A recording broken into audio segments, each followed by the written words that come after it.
finished product. This is what we're going to be putting together today. I would set aside at least an hour and a half to 2 hours of time to do this. You can split it up. There's going to be different stops along the way that you can take a pause, do some other schoolwork, or just take a break from working on this altogether. Before we talk about putting it together, I also want to talk about finishing it. You don't have to finish it for the project, but I'm going to guess that most of you took Woods class because you like to have a final product, a finished product. So if you want to finish this, you can use a whole number of things. Most of you probably have some of it sitting around home.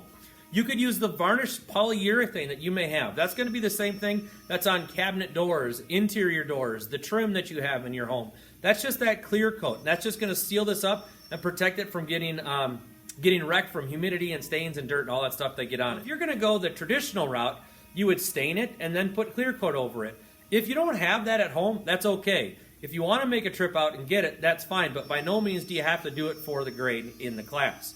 Another really simple thing that you can use is mineral oil. Mineral oil is something that you may even have with you at home.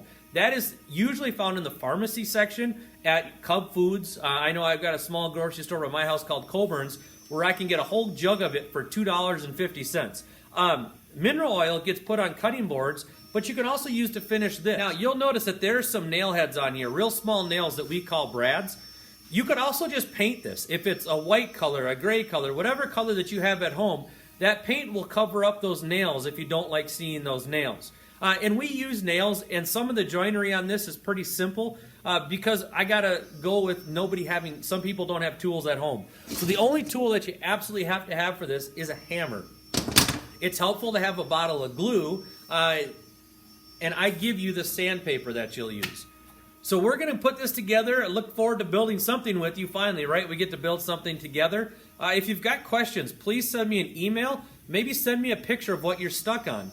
There's also, and I talk about this in the video, this is kind of what you'll pick up from the Rockler store. This has all the parts that will punch out. There's some extra wood up here in case you do make a mistake and need to cut out another piece of wood. Now, I know not all of you will have tools to do that. That's okay. Looking forward to this. I'm also looking forward to seeing finished pictures of all your desk organizers that you have. So you've got your piece that you just unwrapped from all that plastic wrap. Set the plans aside, and let's focus on this piece for just a moment. What you're going to notice is that some of your pieces may have fallen out a little bit when you unwrapped them, but most of the pieces should have these little tabs in there. And there might be some sawdust in there that we need to get out. But there are these little tabs, and that's what holds everything together. So your first step that you're going to have to do is to knock these little tabs out. Now, you're all strong enough just to push these out. Don't do that because it'll wreck the veneer. This is the front of your project. What looks like the back side is actually the front side. So we want to be careful. What I suggest doing is getting a utility knife like this. It could be a pocket knife. Get some help with it if you've never used one before. Big thing is when we're using knives, we never want to have our hand in the line of the cut. So we want to keep our other hand well away, and I'm just going to score, and sometimes it might have to be almost like a saw that I'm using, but I want to try and keep my fingers away from the blade, but I also don't want to break the veneer. So when it comes out, it's okay if I've got a little extra tab here and here. I can sand that off in just a minute. These are about a 1/16 of an inch thick, so they're not terribly thick to try to get rid of. So let's pretend I got this all done. You get a sheet of sandpaper. I ripped that in half, and I would actually use some masking tape, tape it down to the table, and then I could just use this, and you can see that tab disappearing as I'm going after it. Now, the nice thing about doing this is it keeps that side nice and flat. I'm not going to get some real goofy spots. When it comes to these ones up here, we'll probably have to do it by hand. But most of the pieces are square. So if you've got smaller pieces like this, go ahead and I would do all 4 edges just to clean them up. Some pieces might take a little bit longer, some might not. If you've got an electric sander of some sort, you can use that, but be careful because these pieces are easy for that sander to grab and get flung out of the way. So I'm going to get all these pieces cleaned up, and I'm going to come back with you after I've got all my pieces nice and sanded, and we can start looking at what assembly looks like. So let's take a look at all of our supplies. I have now gotten all of the pieces broken out of the shell. Now I would keep this. There's some extra wood here. In case you do make a mistake and need to start over on something, we've left you a little bit of wood to be able to do that.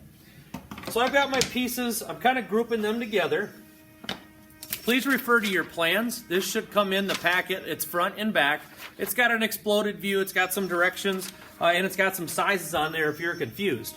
But here's kind of an older, one of the prototypes that I used. You're going to see that as we tip this down, we've got one side that we're going to be able to put our phone in, and there's a hole here and a hole in the back so we can charge it while our phone is sitting there. And over here is going to be where the speaker is going to get put in. That's something that we'll do at the very end. If you're going to paint this or clear coat it or do anything to it, you want to have all of that done beforehand. You're also going to notice that there's a bunch of little brad holes on here. This is kind of necessary because I'm not sure that everybody's got clamps.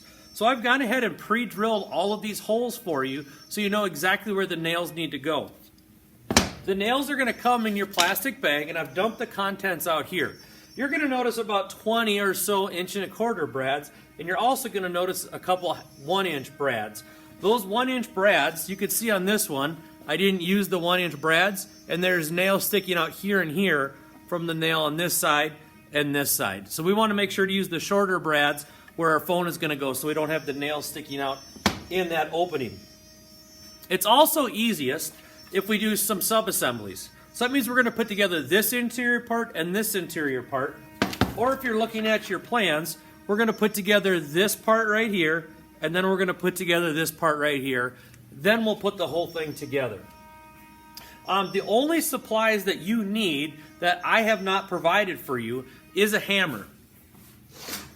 And I've just got a regular old hammer. If you have a smaller one, that actually works better because these nails are pretty small and it's easy to hit your fingers in there.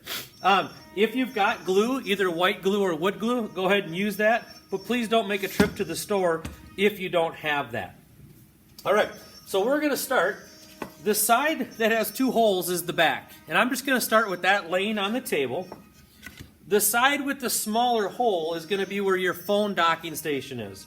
So if we're going to dry fit this all together, this is going to fit like this. And I always recommend in any project that you do for me that you dry fit it together. That way you've got kind of an idea of how things are going to go. And if you notice any problems, that's easier to fix before we got a bunch of glue drying and people are getting frustrated with things.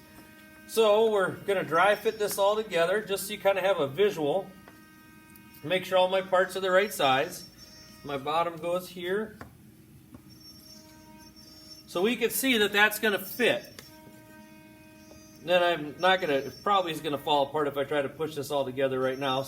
So I'm going to kind of put it together in pieces. So the first thing that I'm going to do is I'm going to attach these pieces and this piece.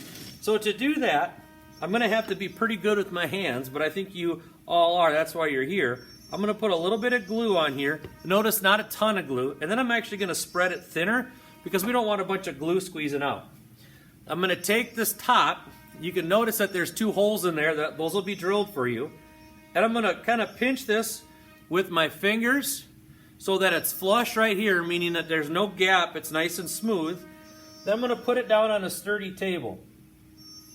Then I'm going to take one of the longer nails, kind of set it in that hole that I've pre-drilled for you. And then you're going to grab the hammer and tap that down. Now mine came out pretty good. It's good and flush here. The sides are flush. But if you wrecked it, just pull it apart and start with the other nail. Since mine is in good shape, I'm going to go ahead and make sure this is flush. And pound that in. And that will sit just like that on my project. Okay, I'm going to do the same thing on this side.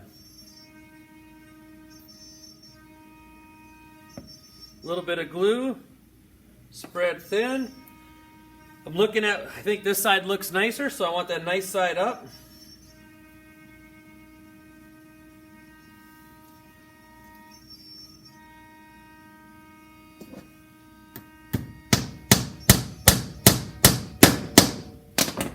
Side looks good. I'm just going to move that out.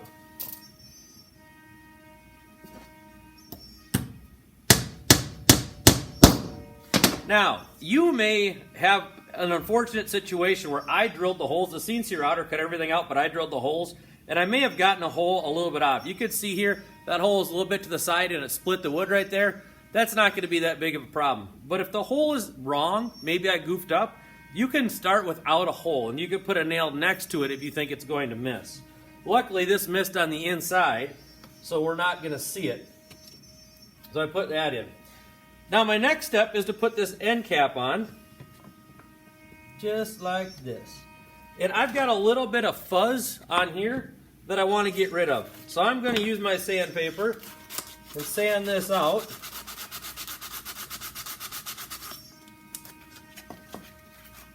And we'll come back after I got that fit nicely. You can see I had to clean out the ends here. It wasn't quite, the CNC router didn't quite cut it all out, so I had to sand that out a hair. Now we're ready to rock and roll. You could do this in two different ways. I think the easiest way is to go ahead and put this one on. So this goes flush.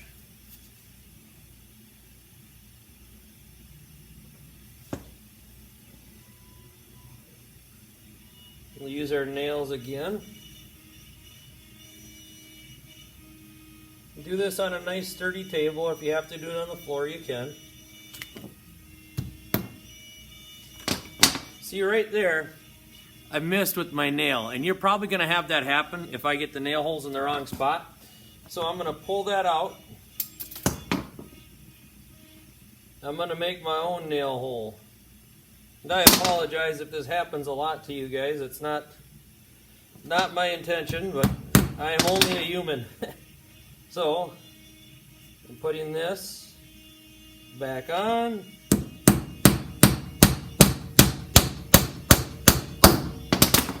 Pounding that one back in. And I could tell on this one that that nail hole is too far away. So I am just going to start with a fresh new one.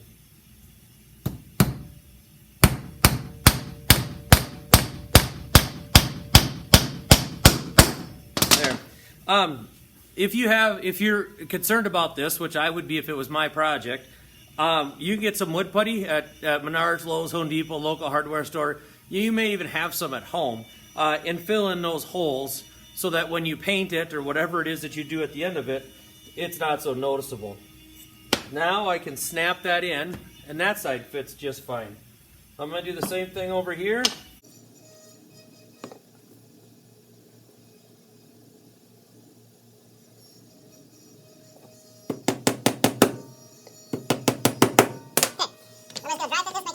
And we're golden. So I'm going to pop these out real quick, and I'm going to glue them in. If you don't have glue, the nails will work, but the glue is going to help this stay together forever. And if yours is like mine, it's going to be a pretty snug fit, which is what I'm hoping for. So I should be able to, with these still in there, flip it over, and I'm going to pound some nails in. Now, be careful. Remember, I don't know if you remember from our intro, we talked about there are two shorter nails. One of those short nails is right here. That is where the groove is. See if I can lift it up. That's where the groove is for your phone. You don't want to use a longer nail there because it'll go right into that groove. So I've got these 3 nails on each side that I'm going to pound in. And as I pound it in, I'm going to make sure this stays flush. There we go.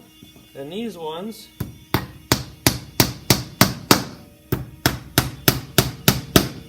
stay awesome. So this side, I'm holding it again. Staying flush. This is the short nail.